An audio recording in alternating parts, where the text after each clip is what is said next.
Hello everyone, আসসালামু আলাইকুম। কেমন আছেন সবাই? আশা করি অনেক ভালো আছেন। তো আমি আজকে আপনাদের সাথে আমার আরেকটি নিউ ব্লগ ভিডিও শেয়ার করব। এই যে দেখেন, এখানে আমার যে জবা গাছটা, আগের যে ব্লগ ভিডিওতে আমি জবা গাছটা দেখিয়েছিলাম, ওই জবা গাছের মধ্যে কলি ছিল, তবে একটা দুইটা। এখন অলরেডি অনেকগুলা রোপণ করার পর অনেকগুলা কলি হয়েছে।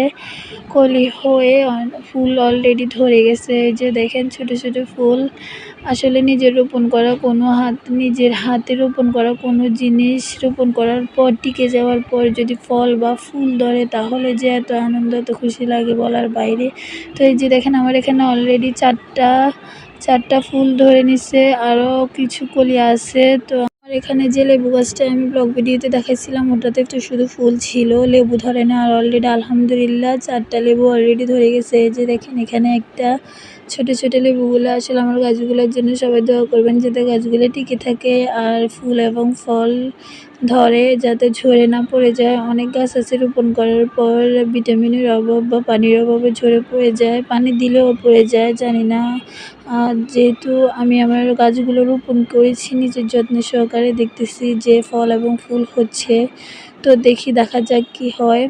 তো এখানে দেখেন, আমি গত ব্লগ ভিডিওতে আপনাদেরকে দেখাইছি যে আমার এখানে অ্যালোভেরা গাছের যে বেবিটা, ওখানে তখন একটা ছিল অলরেডি, এখন আরও একটা বেবির সাথে হয়েছে, আর অ্যালোভেরা গাছটাও বড় হয়েছে। আর এই যে দেখেন, কারি পাতা গাছটা তখন অনেকটা ছোট ছিল, আর ঢালও এত বেশি ছিল না, আর এখন মাশাআল্লাহ অনেকটা বড় হয়েছে, আর সাইডেও ডাল চলাইছে।